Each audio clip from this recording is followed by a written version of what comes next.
Warning, Star Trek From the Holodeck contains adult language and discussions. If you're easily offended, do not continue to listen. Lock and load! Fire! Holodeck 3 program is reinstated. Open sesame! Commander Klingon vessel. We are energizing transporter beam. Now. Warp 1, engage!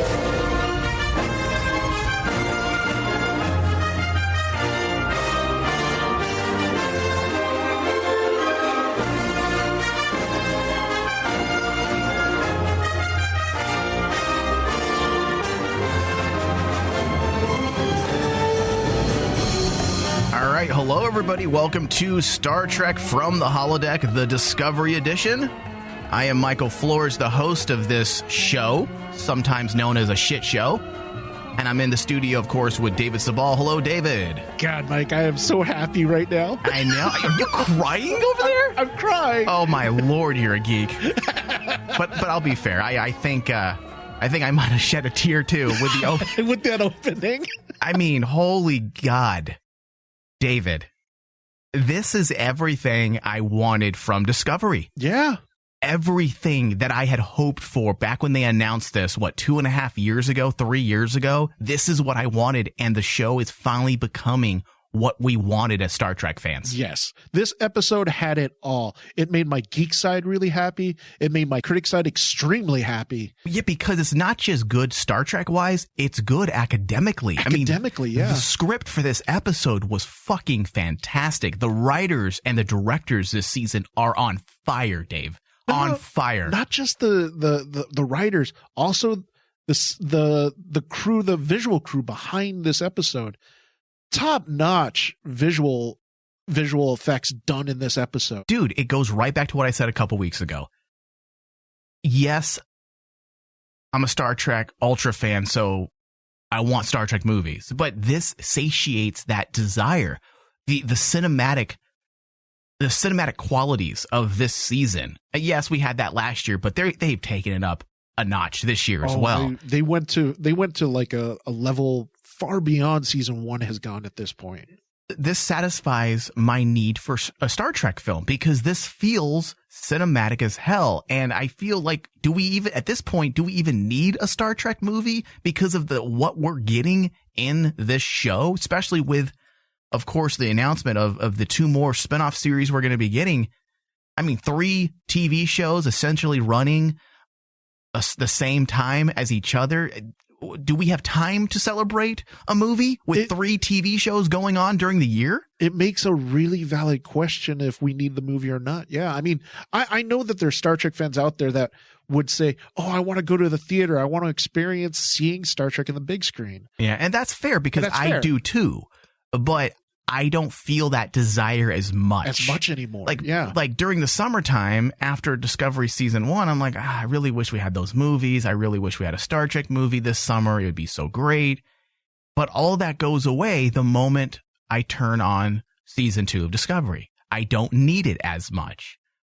So let's get into this. Today, we're going to be breaking down, obviously, Star Trek Discovery season 2, episode 8, If Memory Serves, directed by T.J. Scott, which did a fantastic job. We're going to get into his directing abilities a bit later. There's a lot to break down. It was written by Dan Dworkin and Jay Beatty.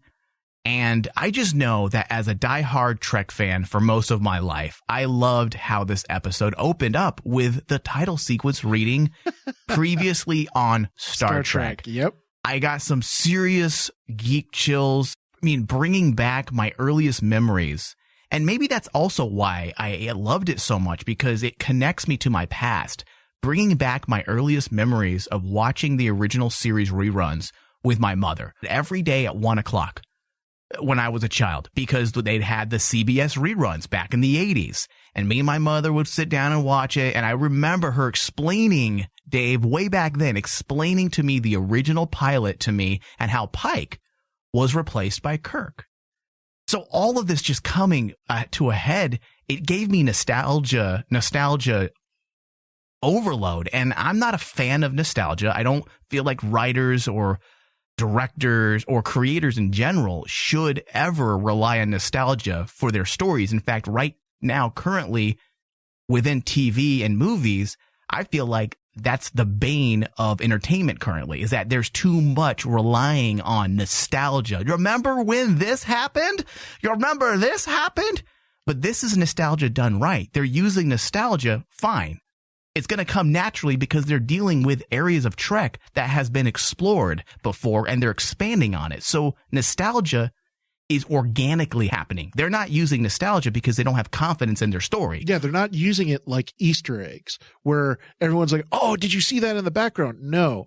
This serves a point. And that's how you should use the Star Trek history. It serves the story. It serves the story. And mostly I was really excited about it also because like this reaffirms the fact that the pilot is considered canon now. Yeah. And when did this happen? Can we pinpoint when that happened? Because I know we have discussed continually that it is now considered episode 1 on all the streaming platforms. Yes. So when did this happen? Because we already know way back in the 60s, they reworked for the purpose of, I believe there was budgetary issues and they needed to reuse some footage in order to get episodes out on time. Yeah. I believe if I have my television history down packed.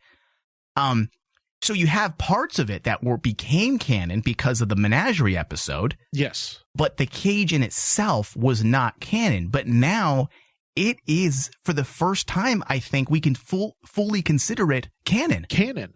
And that's what makes me really excited is the fact that this is, in a way, Star Trek basically saying, you know what? Let's just nip this in the bud, answer everyone's questions. Everyone want to know, what is canon? What is this? By literally saying previously on Star Trek, what? You cut to the pilot and it's like, yeah, everything in that pilot is canon. Yeah. And they, by doing so, which we're going to talk about this quite a bit after our first break, but by doing so, they they retrospectively fixed some minor issues with Spock's character in the cage that now allows it to be canon because we don't scratch our head wondering, well, why did Spock do that? That doesn't make sense with what we know of Spock. Now it does. Not only that with Spock, also with Pike, there was actually a lot of questions because it's a pilot. They never really came out and answered like various questions in the pilot, like Pike's motivation. Well, they didn't what about need Pike? to because it was never aired until the 80s. Aired. But now that it is, it's answered a lot of questions that a lot of people said was interesting about the Menagerie, or Cage and the Menagerie, about like Pike and even Vina, the character that basically essentially is the love interest of Pike. She's my love interest too. Oh my God, dude. When I saw the old footage of like all the old Star Trek, I'm like going, man, she was hot back then. Well, then she turns into a haggard hag, and you're like, oh, God, please turn her back. Illusion, back on, please. Illusion, please, get illusion back. Please, God. All right, so this episode is everything I wanted Discovery to become. As I said, this episode had so much heart, so much emotion, and personal reflection. I had no idea what to expect going into this episode. I had some thoughts and hopes, but we ended up getting what we ended up getting was an episode of Trek that took us back to the early days of the original series, but not because of the need or desire to evoke feelings of nostalgia, like I was saying, but to create an emotional and practical baseline that would be used to spur this episode and the season's overall narrative forward. Yeah, it's a narrative tether. Yes. We've heard early on during the production of season 2 that showrunner Alex Kurtzman had made it a goal to clarify and adjust Trek canon and chronological questions. And that's exactly what this episode did. It gave us a clearer idea, or I guess a better snapshot of the chronological order of events. We now know with certainty that the events of Discovery happened after the events of the Cage, which, of course, the original Trek pilot. Yes. All while retrospectively fixing some issues relating to Spock and the original pilot that has left many Trek fans wondering what's up with Spock in that pilot. And even though we took some time out to delve deeper into this origin story of sorts, the main myth arc moved forward as well, giving more insight into the Red Angel, as well as the intentions of this being or AI that has possessed Irium. And also Dr. Hugh Colbert is trying to adjust and make sense of everything. I will say that he has, after this episode, become 1,000% more interesting. Colbert? Yes. I mean, I was already intrigued with his rebirth and what was going on with him, but now I can say I'm full 100% on board on the Colbert train. I'm glad that my prediction of Colbert, especially after when he came back, I said, this is not how it's going to end. It's going to continue on. There's something different about Colbert. There's something that they're going to try to tell us more. And I'm glad that this came full front and center, because I like where they're going with Colbert, because it ties in to even Spock with being a broken person, being broken-minded. Yeah, it ties with Tyler. It ties with Burnham in some retrospect, because she's also, quote unquote, a child of two worlds. And she, well, at least last season, she was struggling with, a logic and human emotion. So all of it fits. You're right. All of it works. Needless to say, Dave, there is a lot for us to break down. So let's just jump right into it. Let's start with the synopsis. Spock and Burnham head to Talos 4, where the process of healing Spock forces the siblings to confront their troubled past. Stamets desperately tries to reconnect with an increasingly disconnected Hugh, while Tyler struggles to shed the crew's suspicion of him due to his past as Vogue. Let's start with Captain Pike first, and just how wonderful it is that these writers are bringing to life a character that has always been a part of Star Trek, but he has essentially just been a name and a face. Yes. Not counting the Kelvin timeline movie. I like what they did with him in that. It adds... In the TV show, it adds to his complicated past and justifies actions, or at least makes them that much clearer when you take episodes like The Menagerie into account. And keeping that in mind, understanding that Spock in many ways is the foundation of this season's myth arc, you need to strengthen all those associated with him, because then you have a well-rounded and intimate picture, which is exactly what they gave us this week. It was an intimate portrait of a character that we know very little about, but is obviously intrinsically tied to Spock's past, which we always knew this. It adds to that idea that, first off, Spock almost got court-martialed because of the events in Menagerie. Yes. That he took the Enterprise, took Pike, and took off to Talos 4. And yes, they did a great job fleshing out the reasons why, but this strengthens it more. Pike is a part of his life. Yeah. Pike is a part of his life. And if anything, you got to strengthen Pike's character so that we understand the connection Spock has with him that much more. And the thing is, this is not taking away from Spock's relationship of Kirk and Spock. Yes, it does.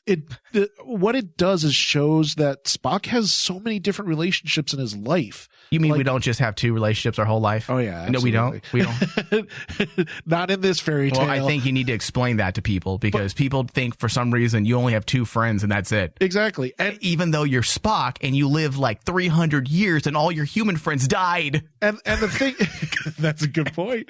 I only have place for two friends. That's it. The one thing that I always wanted to tell Star Trek fans is, you have to understand, Kirk is not the first captain of Spock.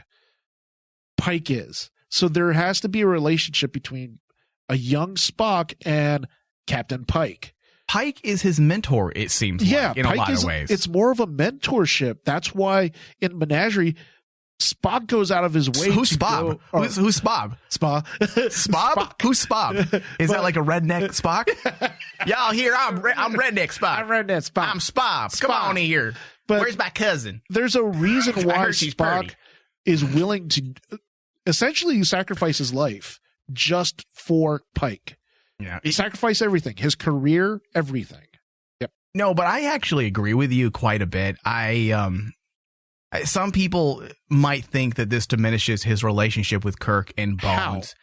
Dude, if anything, it strengthens that friendship and makes it that much more important, because if anything, Kirk and Bones are the two friends he needed that would help him break through his walls of logic and accept his humanity. Just as Burnham caused him to lock those feelings away, his true friends, Spock or I should say Kirk and Bones, his comrades, are the ones that eventually would allow him to regain faith in humanity that he lost. So if anything, this strengthens that friendship that much more and makes it even more important and relevant to Spock's development as a person. So anybody that's out there complaining about that, so far I haven't seen any trolls attack the episode. It seems like a lot of people are on the same page when it comes to this episode, which I'm happy, because Ethan Peck did a great job. I was one of those fans that was on the fence. I was also one of those fans that was being a little bit of a Trek baby, saying, I don't want another recasting on Spock. I don't want it. But you know what? Everything was fine. I put my big boy pants on and I figured it out, and I realized that, let's see what they have planned, give the show a fair shake before I complain. And so far, I mean, it worked out, in my opinion, really well. Yeah, this was the portrayal that Ethan Peck did was actually one of the shining things in this episode for me, because this was going to be a big question this whole season. How does Ethan Peck portray a character that is one of the most iconic characters in all of sci-fi? Yeah. And honestly, he hit it spot on. He had a little bit of Nimoy in there with how Spock is this complete logical being, but still he threw in the fact that basically Spock is still young at this point. Yes, he is heading towards that completely logical creature that we all know and love. But right now, no, he's not. He just is broken. His mind is broken right now. And I was really scared about Ethan Peck playing this role, but dude, this is kind of like going up there with Anson Mount playing Pike. Yeah. I'm really, really impressed with the casting department, what they've done. Yeah, I agree. Let's backtrack just a bit to Pike again. But yeah, everything they're doing with Pike so far, I feel works for the overall story of Star Trek. It makes a lot of sense. And again, having, and understanding this character is vital to understanding one of the most iconic characters in Star Trek history, which is Spock. I mean, and bringing him to the forefront, Pike, bringing him to the forefront and having this intimate picture that we had of him this week. I mean, for example, the decision to bring Vina back in was just one of the best ways to break through Pike's captain exterior and get personal. The compassion he had on his face when Vina appeared to him was so heart-touching that it brought back a flood of emotions for the audience that is in the know, at least, that remembers that episode. And it grounds our characters. It reminds us of their flaws, their strengths, everything that makes them human. And it says a lot about Captain Pike. And you know what? It really helped with the whole story about Vina and Pike in this episode. It helped strengthen the ending of when you look back at the menagerie. Because everyone constantly says, oh, that's a tragic ending. They leave Pike on that planet. Later. And that's it. They leave him there. But in actuality, when you take a look at his relationship with Vina in this episode, that's his happy ending. And that's where he should be. I agree. And it's just a great way to connect the original series with Discovery, because not just using a character from the original series, but utilizing the emotions that came with that, like the story of the cage. It is a sad one, but it's a happy ending. Captain Pike's future is a bit of a sad one, but this connection is more important and vital to Pike's destiny. Vina is the woman he returns to later in his life. Yeah. She's the one, as far as we know, based on the menagerie, he ends up with. So showing that connection between them was paramount to understanding Pike's future, and it helps maintain the harmony between the original series and Star Trek Discovery. Star Trek Discovery, yeah. Yeah. Okay. So there might be folks listening that may not be familiar or remember the Telosians, but the reason why they wanted Burnham's memories is essentially the same reason they wanted Pike to stay on their planet with Vina. The Telosians were a race of beings that faced extinction and wanted to repopulate their world with humans because of how advanced they had become. They became essentially inept, which I thought was pretty fucking funny. Unable to do things that required physical work, like rebuild their society or really even progress at all. Yes. They evolved so much they were unable to perform basic tasks, so they relied on the power of their illusions, which was almost like a stimulant or drug to them, which, by the way, is fantastically poetic. And there's even a philosophical angle here that Roddenberry was working with all those years ago. There was a thought here that he had hoped to share about technology and advancement, and it goes right back to his vision of the future and what he wanted Star Trek to be. Physical, mental, and societal advancements are good things, but we must remember to never lose our humanity in the process. Our identity. Yes, and that's exactly what the Telosians did. Imagine if humans continue to evolve, and we become so enlightened that we forget what it means to be human. Exactly. And that was the message of The Cage, that a lot of people don't ever harken back to it and want to break that down, because a lot of people kind of poke fun at it. They make fun of the Spock issue and how he smiles. They make fun of his eyebrows and the way they dressed. But people got to remember that, yes, okay, it was a retconned pilot, essentially, now brought back into canon, but there was so much philosophical thought in it. It's there. You just got to break it down and look for it. And that's what makes it so important to actually, for Discovery to do this, because I think it's something that Star Trek has been missing for a long time, is the ability to actually make your audience think for itself.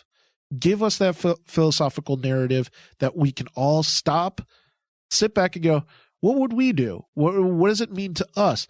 The same feelings that a lot of Star Trek fans have been saying has been missing for the past for the decades of Star Trek, and suddenly we get it now with Discovery. Yeah, talk about awesome. How do you connect a philosophical thought from the 60s and make it relevant in a show that's airing in 2019? Yes. And dude, it's a thought that's still relevant, even still more relevant. So, because in the 60s we were barely at that brink, right? The technological age, right? Yes. Okay. So if Roddenberry had those thoughts then, people had those fears of the future and what could happen. And now, flash forward to 2019, that thought is even more relevant in today's world when you think of cell phones and social media and how all of this has created a divide in how people communicate and socialize. A lot of people say social media is great. Oh, it's connected people. Yeah, just because I can talk to somebody from Japan like it ain't no thing doesn't mean it's connected us. If anything, it's created a disconnect within people in our local lives, in a more localized setting. So, all right, we need to go to a break before we go down that rabbit hole. We could talk about that forever. All right, so we're going to go to a quick break, and when we get back, we're going to discuss the rest of the episode. There's a lot to get into. We'll be right back. Cry havoc! And let's slip the dogs of war! Everything!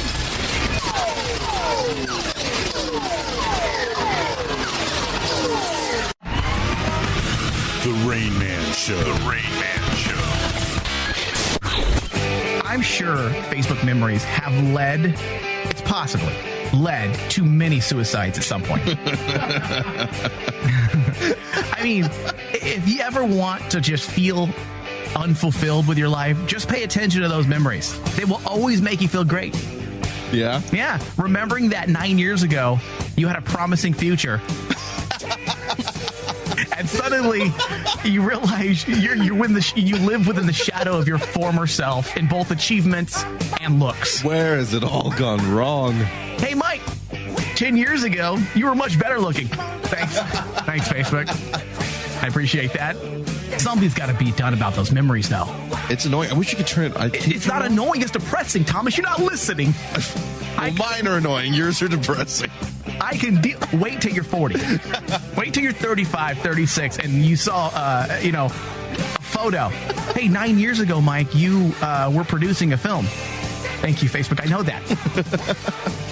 You would think they would also come out with an algorithm or come up with an algorithm and that also knows which are good memories and which are bad memories.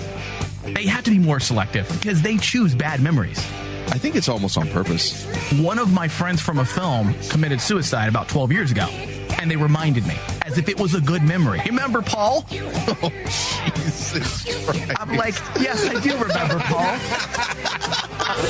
For more Rain Man, visit RainManShow.com.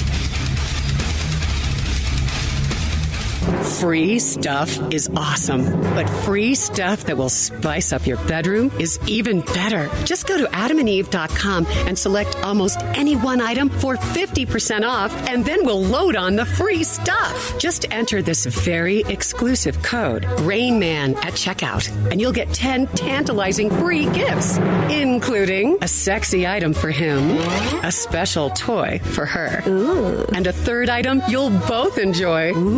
And 6 extra special bonus items that are sure to rev your engine, pique your curiosity, and even blow you away. Plus, free shipping! Always sent in discreet packaging. Go to adamandeve.com now. Get 50% off plus the 10 free gifts when you enter the exclusive offer code RAINMAN. Again, that's RAINMAN. Because without it, no free stuff. That's RAINMAN at adamandeve.com. What are you looking at, nerd? Huh? I thought I was looking at my mother's old douchebag, but that's in Ohio. Geek Out Saturdays. And then, like, ants eat your remains. Like, those books got real dark. For kids. Or, like, one of them, like, you get... The fact that Marvel's been doing it for 10 years doesn't mean it's easy. Hold on, though. Take Marvel out of the equation and forget that they don't even exist. Television has been doing this for decades. And I stumbled upon it while I was hunting alligators. And this guy starts whistling at you. He beckons you. So I thought it was a mission, like a side mission. So I went, and then I realized what it was when it was too late. Yeah. I walked in, the guy starts... And that's how they go out. Like, because the Rebirth, when they ditched the New 52, because the New 52, they weren't always on the best of terms, they're back together, or, you know, they end up getting back together because they feel something they don't know. They just feel like the universe is pulling them together. Catch up on your favorite Rain Man digital geek shows every Saturday. DC on CW, Back to Tank, Weird West Radio, The Crossroads, and more. Geek Out Saturday on Rain Man Channel 001. A ship in trouble making a forced landing, sir. It comes from the Talos Star Group. Their call letters check with a survey expedition. My name is Christopher Pike, commander of the Space Vehicle Enterprise. Our destination is the Talos Star Group. There's a canyon to the left. We can set you down there completely unobserved. I think it's time to show the captain our secret. This is Vina. Her parents are dead. She was born almost as we crashed. This is all some sort of trap. Are you real? Perhaps they made me out of dreams you've forgotten. Is there any way I can keep them from probing my mind, from using my thoughts against me? I can't help but love you. Let's get back to the ship. I can't go with you. All right, welcome back, everybody, to Star Trek from the Holodeck. If you miss any part of this broadcast, you can always find us on Stitcher and iTunes and Google Play, as well as Spotify. Just search Star Trek from the Holodeck. The issues...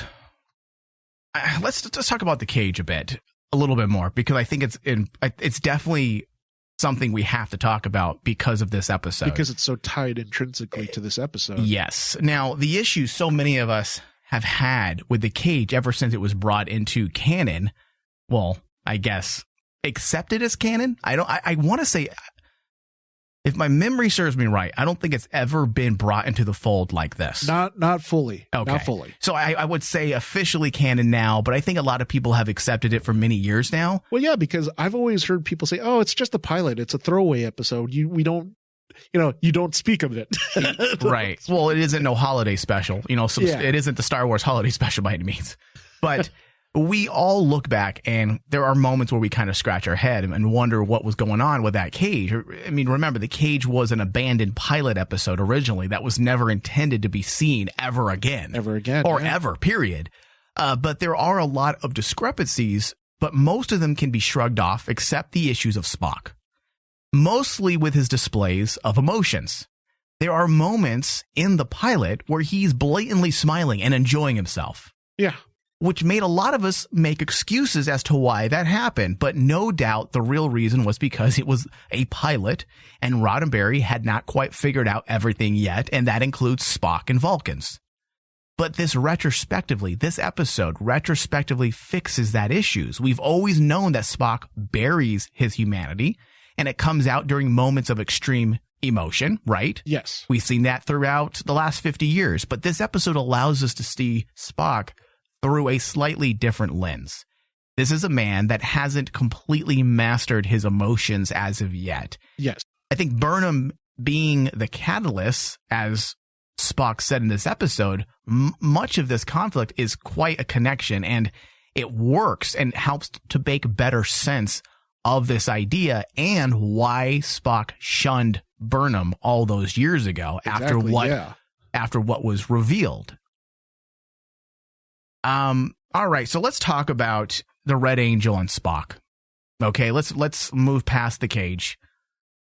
Spock at one point had mind melded with the Red Angel, right? Is that what they... Okay. And that's what they're saying. Okay, and he learned of the future, and it does not end well. He also knows that through the meld, he knows that the Red Angel's thoughts are human, and he or her is traveling through time and altering it.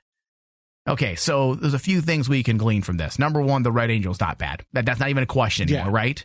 That is not a question. The Red Angel is basically trying to warn people. Yes. In fact, it would seem like it seems like they are intent on helping, but there is also some AI or alien species intent on destroying the future of mankind.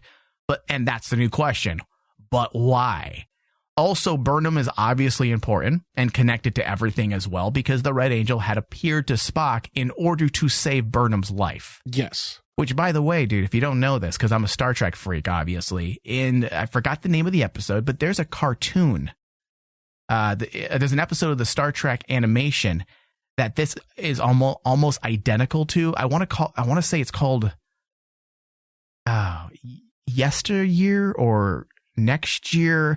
But there was an episode where Spock had to time travel in order to save his life as a child from being eaten by a Vulcan predator on his planet. Oh, yeah. I vaguely remember that. So I don't know if they're going to connect that or not, or if they just use that as a source of inspiration. But that's the first thing I thought of. I was like, oh, shit. Look at that connection there. So I don't know if they're playing with that, if they're going to go back to that and maybe retrospectively connect the cartoon now to Discovery, which would be kind of cool. I don't think it's needed, but it would be pretty interesting to see that. It would. I mean, that's a very good point. I didn't realize that till you actually mentioned it, because the whole idea of him he didn't want Burnham to leave, number one, because he saw Burnham die. And then, you're right. In the cartoon, Spock goes back. So you remember that episode? Yeah, Spock went back in time to save his child self because he remembers that he gets attacked by an animal. Yeah, dude. So that's kind of cool. Just a little, maybe that's just an Easter egg rather than a connection. In fact, I might even call that an Easter egg, perhaps. Maybe. But at this point in Star Trek Discovery, I know. Easter eggs, there's no such thing as we're just going to leave this out here. Yeah, especially, dude, now that we know they have the balls to, they have the balls and the vaginas to, like, freaking make an awesome callback to the cage. To the cage. I mean, they're not afraid of shit. So, you know what? Anything's possible. Anything's possible. But you never know. The funny part that you brought up is, like, it definitely does answer the whole point where the one thing that everyone was kind of like bemoaning about in season 2 at the very beginning was, dealing with time travel. But when you think about it, Star Trek has always done time travel. Yeah. They've been time traveling everywhere, even in the animated series, down to even like those. So this episode is not as far-fetched as a lot of people want to say Star Trek Discovery is. Yeah. But we're also learning things about the myth arc, and unlike last season, it's not being revealed simply because it's time to tell you now, which I hate that type of writing. No, in fact, we learned all of this through the clever use of the Telosian's abilities. Yes. Instead of utilizing some weak-ass scene of exposition, they did exactly what we always say on our shows, Dave. They showed us. Don't tell us, show us. When the writers do this, it just feels more organic, more natural, rather than, all right, well, I'm going to sit down now and I'm going to tell you exactly what's happening. This is what's happening. Yeah. Instead, they found that clever way to use the Talosians to request Spock's memories and Burnham's memories in order to fix Spock's mind. Because everyone knows the Talosians do things for a price. There has to be a price. Yeah, I mean, that is just it's what a great callback. I mean, or what a great use of these characters. This whole idea that they needed someone who shared his memories so that the Talosians could fix his mind. It's a stroke of genius. It's a stroke of genius. This is how you reveal things. That makes it feel like it's organic. I hate in fact, I'm going to point to an episode of Arrow, which is the worst TV show I can probably point to right now. It's the only thing that comes to mind. The whole season, a few years back, was about this mysterious person in a mask. And the mystery of the show was, who is this person? Who is this person in the mask? And you know how they chose to reveal that? In a scene where the guy just took his mask off in front of us. I'm like, wait a second. You didn't even have a clever way of revealing this. You just decided, all right, well, the camera's in front of me, so it's time for me to take my mask off. Yeah. That's horrible. But this here is the way you do it. And and I like the fact that basically the Red Angel didn't just remove his mask so that Spock can actually mind meld with him. No, Spock mind melded with the Red Angel without removing the mask, so there's still that intrigue. Who the hell the Red Angel is? I didn't know you can mind meld like that. Yeah, remember he did it with V'ger. I told you this before. It's the only piece of Star Trek I've never returned to over and over again. Yeah, V'ger, he's been able to do it with other AI like V'ger in the motion picture.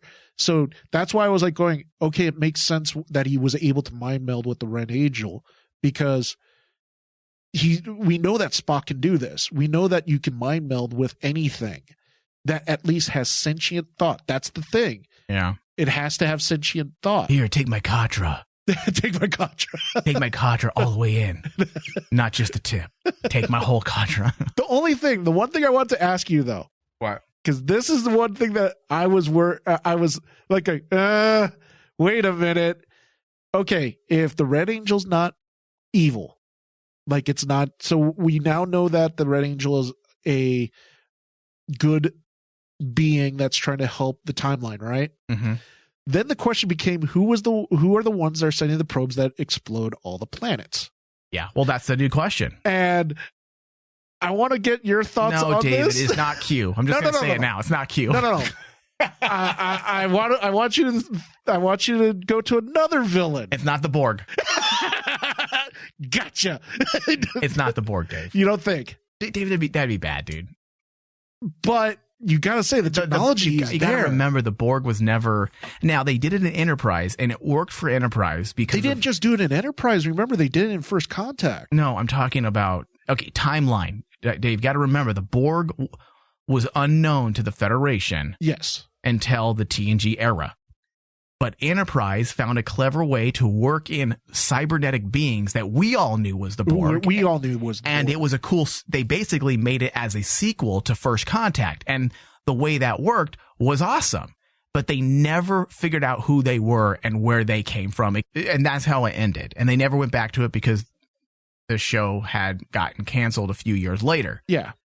So no, Dave, I don't think it's the Borg because you don't think they're. I'd be like going, thank God they don't go that route. I mean, wouldn't there be nanonites and all types of different things? And plus, Dave, why return to the well? Why return to the well again? I mean, the Borg was such an intrinsic part of Picard's development as a character, and that was my problem with Voyager. Voyager took the fangs out of the Borg because they kept going back to them and kept going back to them and kept using them as villains that they just became, run-of-the-mill bad guys, and we all became callous to them. It was no longer, interesting to see the Borg. But that's why I was like thinking to myself is like, who in the world would actually want to use time travel in Star Trek canon that could actually be the villain?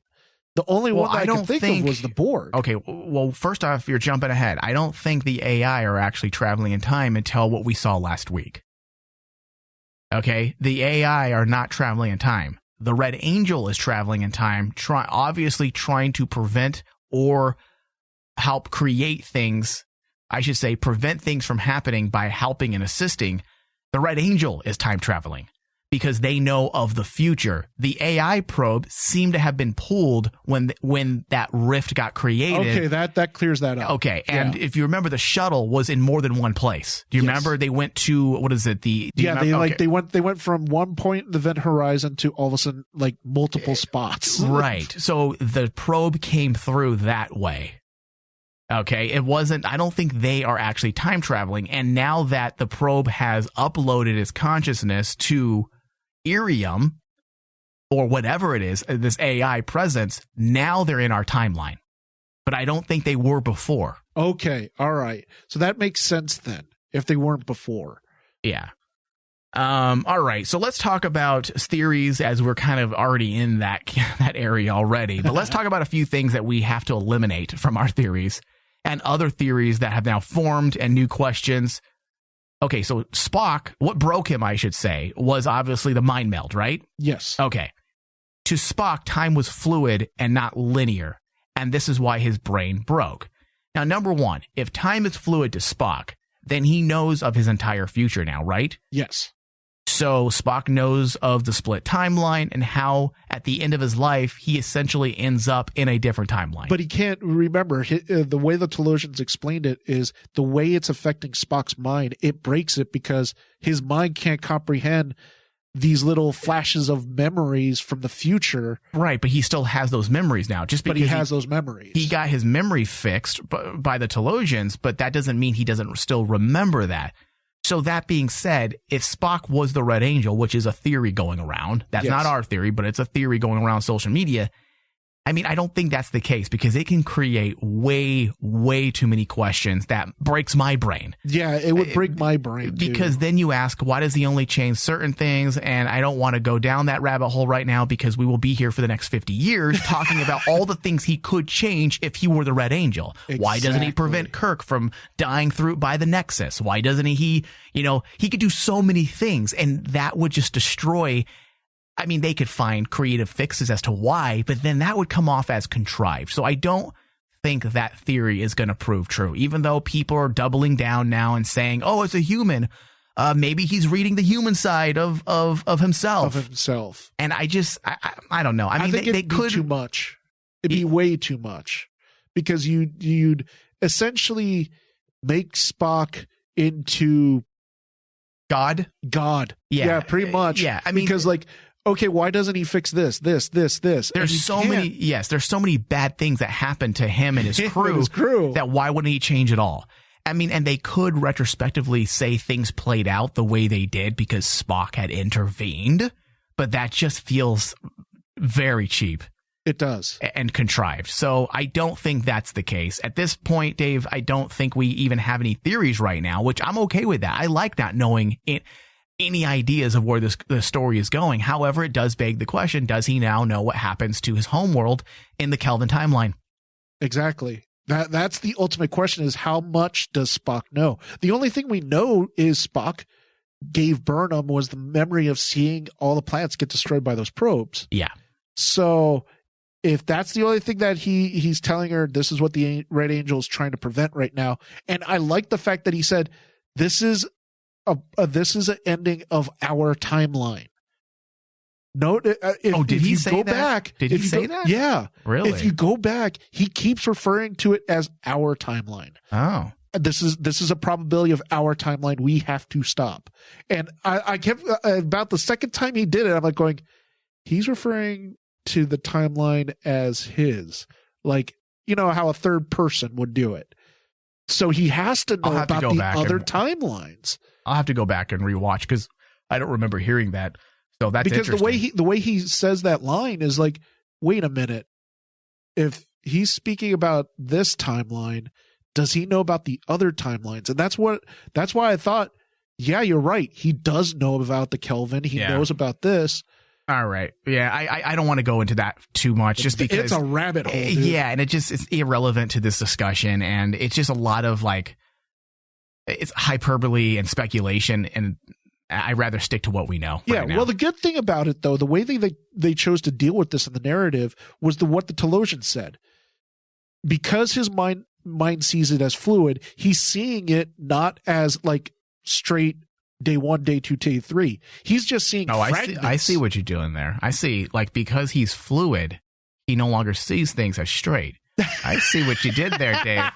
I see what you did there, and I like it. So stupid. All right, live read. Get more Star Trek from the holodeck every single month by pledging to our Patreon page. The only way we can keep doing the work, the amount of work we do on this network, is through the support of the listeners. By pledging a minimum of $5 or more a month, you will not only help us keep the network afloat, but you will also gain additional from the holodeck discussions 2 to 3 times a month. So when you pair that with our free discussions, listeners can end up getting up to 9 Star Trek from the holodeck podcast discussions every single month. So head over to patreon.com/RainmanDigital and pledge. All right, Dave, so let's switch gears and let's talk about Dr. Colbert. Who is straight? He ain't going straight. He ain't going straight. Come on. I think the honeymoon is over. I think the honeymoon is over for sure. Sure. Stamets is feeling that pain now. He's like, I should have left you in that womb. Left you there. Should have left you in that other world. So this, okay, now, because it's kind of late in the game, we're at 8 episodes in, and we're now jumping in fully into Colbert's issues. Will this be a storyline that finds resolve this season? Because it's definitely its own side story, number one, at this point, which isn't a bad thing. I find this side story very intriguing. But is there enough time to fully tackle Colbert's story unless they find a way to bring it right back around and connect it to the Tilly situation and the mycelial network, and then they tie all that back into the Red Angel situation? That just seems a lot to ask for to finish up in one season. I think this is a continuing thing. This has to be like a continuing narrative for Colbert, because it seems a character arc. Yeah, character arc, because it started in season 1. If you think about it, now we're getting it to season 2, and I think that it will probably carry on to season 3, or what I think is maybe into one of the other series, maybe into Section 31. No, we don't want to do that. Well, because you got to answer your questions in one show. You can't start a question in one show and then answer it in another. That wouldn't make sense. And plus, what room would he have in Section 31? But you got to actually wonder, where are they going to take this character? Because at this point, he can't be on the ship with Stamets. He can't. Honeymoon's over, Dave. I said over. They're going to be fighting, throwing dishes around the room, beating up other dudes. I mean, it's obvious that basically this is not, and I've stated this, Stamets and Colbert cannot end happily at this point, because Stamets... Well, we've said this from day one, Dave. Star Trek doesn't have relationships. I'm okay with Stamets and Colbert being together. I think that's fine, but you got to make it interesting. Otherwise, you have weird relationships like Kes and Neelix and Voyager. I mean, that's just bizarre. It was bizarre. Yeah. And look what they did. They got rid of Kes because A, she was just boring as fuck, and B, it's just, relationships in Star Trek very seldom work. There's only a few that I felt worked, and it was T'Pol and what's his name? Commander Tucker. T'Pol and the Commander Tucker's relationship is the only relationship in Star Trek that went on for more than a season that worked for the show and for the development of our characters. Star Trek's never been a melodramatic relationship, oh, I love you type show. So I always knew there was an expiration date on the whole Stamets and Colbert thing. Well, especially since, like, when you take a look at it, Stamets, the way Stamets viewed the relationship was very self-centered. Who, Stamets? Yeah, Stamets. I know. I don't really. You think self-centered? Yeah, because you don't think Stamets, it was just, he needed Hugh back. Yeah, that was all his. That was all his thing. Didn't he? Yeah, that he needed him back. It's not that We needed it back. He needed it back. But do you feel like there's a little bit of guilt there, and that's why he's absolutely. Okay. That's why there's so many layers to what's going on between Stamets and Colbert that make it really interesting. It is very interesting. I don't disagree. It's very interesting because I do feel like the writers are working with a form of guilt for Stamets' character. The fact that's why he is. It's not just the fact that he's back and Colbert's back in his life and he's happy. I'm going to make dinner. I think there's a bit of guilt there that. In fact, they kind of brought that to the forefront, right? When Colbert said, you've never made dinner before and you spent all your time in the lab doing work. Yeah. And Stamets is like, I just want to make you happy. That's it. And it's like, you can tell that basically there's so many layers going on, and that's what makes it so interesting. Yeah, I agree.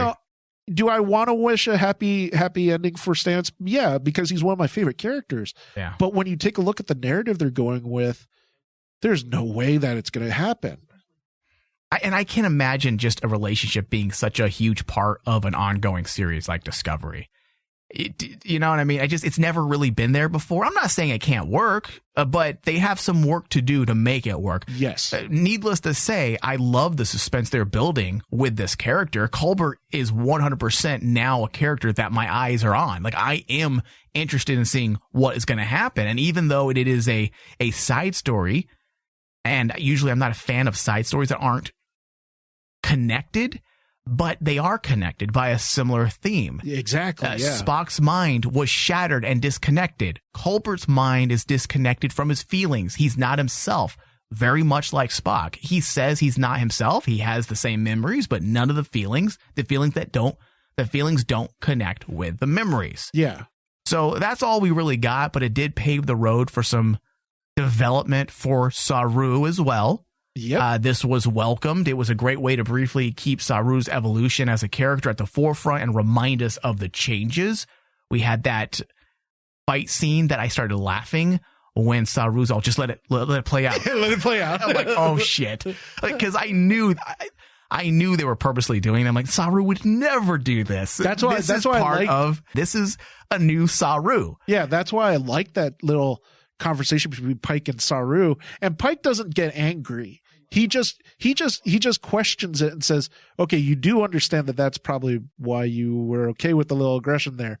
And Saru's like, yeah, most likely. Dude, he is the most personable, most understanding captain we have ever had. Oh, absolutely. The fact, I love those relationships they're building. Like, just the fact that they're in the turbolift, he's talking to Saru, and he's all right, Saru, look, come here. Like, he alluded to the fact that this probably wouldn't have happened before you lost the ganglion. Yeah. That your fear wouldn't have allowed this to happen. I swear, Pike is like, if they better be careful, Dave. I would love to actually be part of the crew with Pike, because Pike is one of the most chill. What is this, captains. fantasy time? Yeah, absolutely. I would love to be in the Enterprise with Captain Pike. We'll be best friends. We play chess and racquetball on the weekends.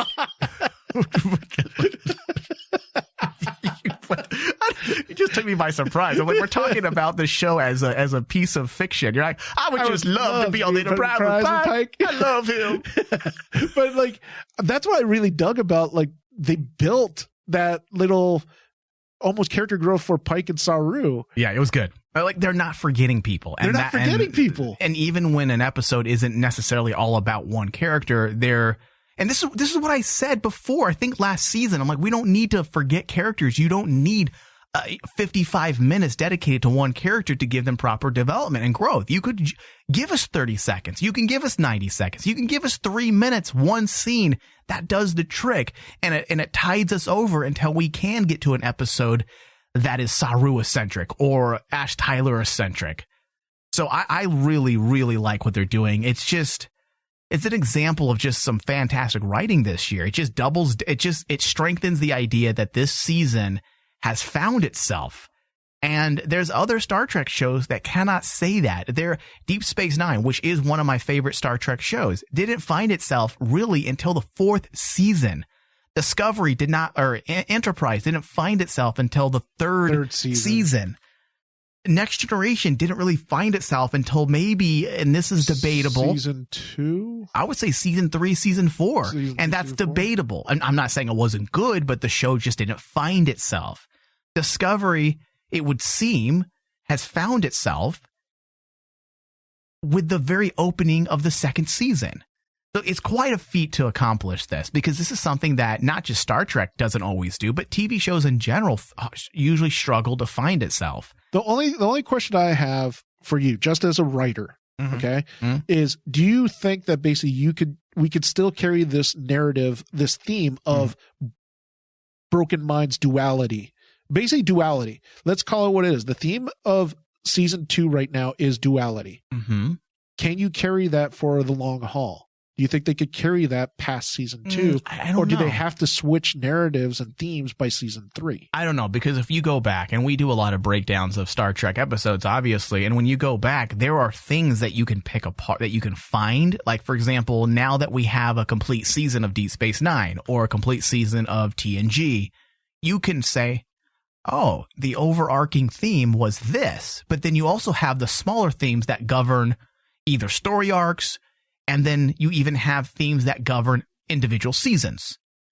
So it's kind of hard to say whether or not that is the theme, and if it will be pulled over to other seasons. I mean, it could work, absolutely, but I don't think we'll really truly know what the overarching theme of Discovery is until it's over. God, dude, I've never been so excited to see where the story arc of the Red Angel has to lead. The theme of the Red Angel at the end just has to be knocked out of the park. You mean what it means? What it means. Yeah. What does not this just mean? Not just the obvious story mean, but the theme, what it means for Star Trek. The theme, what it means for Star Trek. I agree. So far, they've done such a great job that Dave, I don't have any. I'm not afraid anymore. Like, I was afraid 4 episodes in. I'm like, oh shit, this is so good, but I'm still afraid that it's not going to all come together. We're halfway through, and apparently, according to Alex Kurtzman, he said that, oh shit, the new showrunner they brought on, Michelle. Oh God, what's her name? I forgot her name. I apologize. I do not. That's very rude. I should never forget people's names. I think her name's Michelle, but Michelle Paradise? Paradise. I believe that's what it is. Let me double check. She, according to the press release, when they announced that she was going to be co-showrunners with Alex Kurtzman moving into season 3, he had said that she had joined the writing room halfway through. We are halfway through.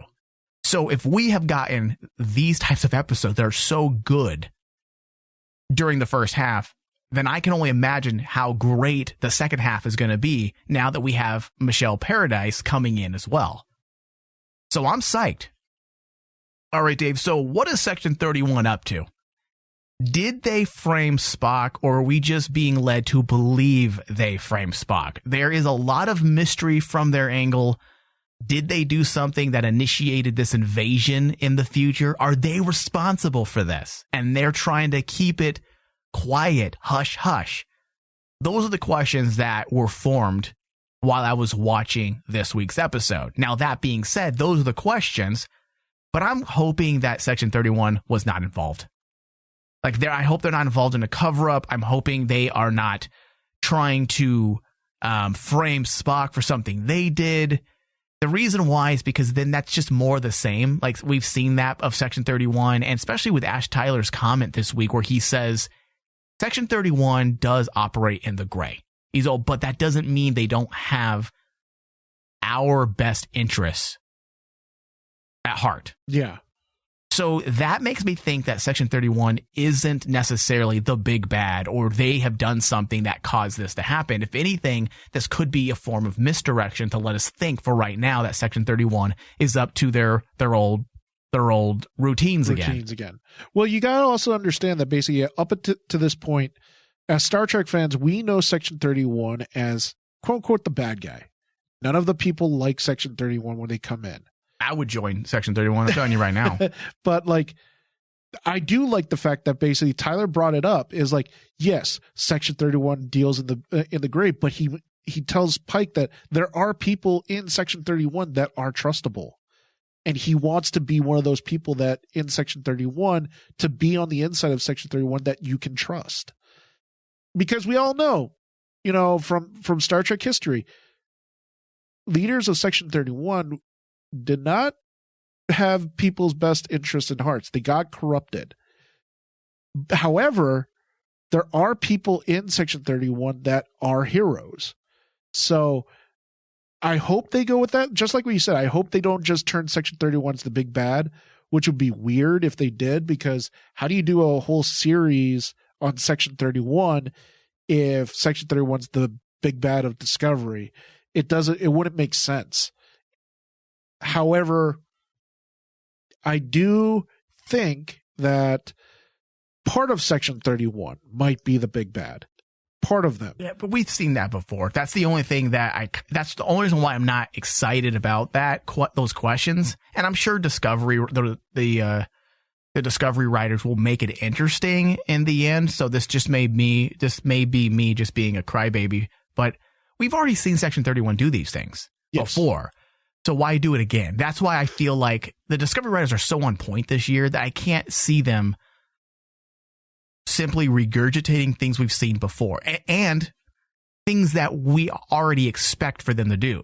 When we have a show governed by not the expected, they're doing things that we didn't expect. They're doing a lot of things that we were like, oh shit, they're doing this. Wow, this is awesome. So why would they do the opposite when it comes to Section 31? That's why I am really intrigued who they're going to reveal, because there's so many questions.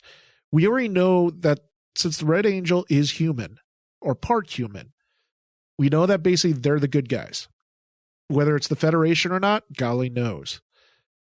My main question that I kept trying to figure out once I saw the vision of Spock that he shared with Burnham, I go, who in Star Trek lore would have the balls to blow up planets? Yeah. Just right up, I'm going to send a missile there, missile there, missile there, kill all those planets. Yeah. And I can't think of one. The only one that I could think of, that's why I brought up to you, was the Borg. Anybody can do it when you think about it. I mean, the Xindi did it during Star Trek Enterprise. They wanted to do that to Earth. But they did to Earth for a reason, though, if I'm not correct. They were being manipulated by the temporal war, by the individuals involved in the temporal war that was going on. But all of this does look like it may end up connecting to that Short Trek episode where Discovery was in the future. Yeah, was it like 3,000 years 3,000 in the future? Years in the future. So I'm wondering if that's the reason why the Discovery was in the future. Like there's got to be a reason why it was there. Well, that's going to be the interesting part, because do you realize that of all the Short Treks, I think that one and the last one with Mud, are the only ones that don't connect to second season right now. So far, yeah. So far. Yeah. All right, so Irium, we don't know much to go on, but there is something that works. We got a little bit of glimpse. We know that she is trying to manipulate things on board the Discovery. She's making things look like Ash Tyler has done things, and we already know that it's not him, it's her. That's pretty obvious. So things are about to go down, I believe, in next week's episode. That'll all come to a head, and I'm looking forward to seeing that. And I'm sure we're going to find out even that much more about this potential threat that threatens the very existence of humanity. Yeah, and it's going to be interesting because will we get more insight on the character of Irium? Yeah, I think we might. I think this might be the perfect situation to get that development that we've all been asking for. We don't know anything about Irium, so this would definitely be the best time to do so. And think about this. She fits perfectly with the theme of the season so far. Someone of duality and broken mind. Well, she's trapped inside this controlled body of the AI. Yep. I was thinking the exact same thing. How does that work? And it'll actually finally answer questions. Well, is she an actual living sentient being, or is she basically just a tool that the Discovery crew can actually call on, like part of the programming on the AI on the computer on the ship? Dave, what if she's just an elaborate sex toy? What's that? What if that's all she was? Lorca brought her on. I'm like, all right, computer, blowjob time. I think Lorca would be a genius. Yeah. Come here, Irium. Come here. Okay, so let's talk cinematography. Those fisheye lens choices this week was such an awesome way to convey the idea that others are watching. They use an ultra wide lens when Burnham first landed on Talos 4, which gave the audience an impression of sorts that she was being watched. And they did the same thing with Pike when he was in his ready room and the Talosians appeared to him. It also can strengthen the idea that they're being watched by Irium, by this AI that's possessed their ship, that has become a part of the ship and is controlling it.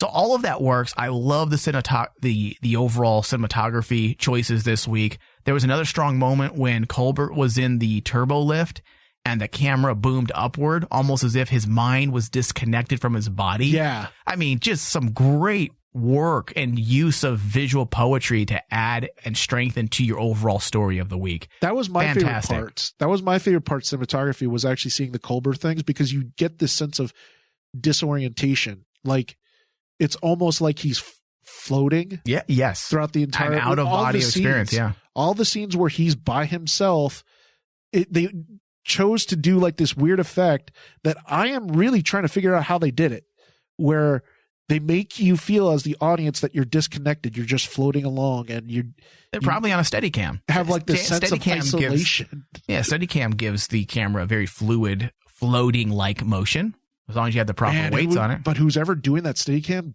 I give them props as being the operator, because they've been doing it. The way that they've been operating that Steadicam, if it is a Steadicam setup, oh my God, that should be actually up there in like academic scenes that people should look back and say, okay, this is how you do a proper Steadicam shot. Yeah, I agree. All right, Dave, so let's move into overall thoughts or final thoughts for this week's episode. Let's start with you, Dave. Overall thoughts. Keep it brief, because we've definitely droned on quite a bit. Keep it brief and shoot my load all over this. This is my favorite episode of the entire season. Favorite episode. I love the beginning. It gave me everything I ever wanted as a geek, as a fan of Star Trek, but it also gave me a lot of stuff as a fan of like cinema, with all the choices of like how they actually showed Talos 4, the set design, the way they actually took something from the 1960s, blended it into something that is 2018, and was able to make it flow seamlessly. Like, it did not bother me. Yeah. It didn't bother me when they did that cut from the original actor of Pike to Anson Mount, and it seemed seamless. Everything was chosen perfectly. Execution, filmmaking wise, in this episode was 100%. I give this a solid A+. If you're still on the fence about Discovery, just watch this episode. You will want to watch more Discovery after this episode. Yeah. Just a fantastic episode. And I will say this, I do agree with you. It might be my favorite episode as well so far. The Saru episode, Sounds of Thunder, I believe is what it was titled. Yes. It was my favorite episode, and it's still on my top 5 of the year so far, but this episode might have knocked it out. Possibly. We won't be able to definitively say what our favorite episode is until the end, but so far, yeah, this one might take the place of Sounds of Thunder. Just a solid episode. I'm super happy, and I'm excited for the rest of the season, Dave. I want to thank everybody for listening. If you miss part of our podcast because you're listening on our live 24/7 streamed REM channel 001, find us on demand via iTunes, Stitcher, Google Play, or Spotify. Just search Star Trek from the Holodeck. Also, pledge to our Patreon page, patreon.com/RaymanDigital, and pledge $5 or more a month. Will give you access to more of our Star Trek discussions. Thank you, David. Thank you. Live long and prosper. I couldn't help but notice your pain. My pain? It runs deep. Share it with me. End simulation.